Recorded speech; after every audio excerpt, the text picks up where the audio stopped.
there were 3 files that had to be on a disk in order for DOS to boot up and to run.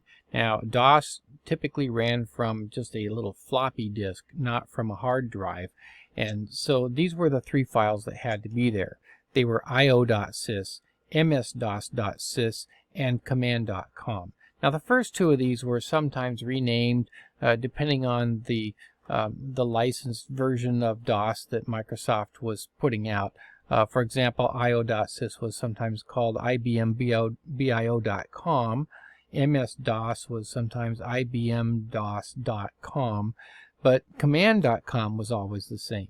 Now, the first of these is IO.sys, and that is the boot loader. This is what where the boot files are. Well, this is all a file, but the boot information is, and also some of the built-in drivers were in that. The MS-DOS.sys was the kernel of the operating system, and then Command.com was the shell or the interface that had that command line tool that we would type in when we wanted to interface with this thing. Now, it didn't have to be installed. Later on, when hard drives came along, you would have to install it.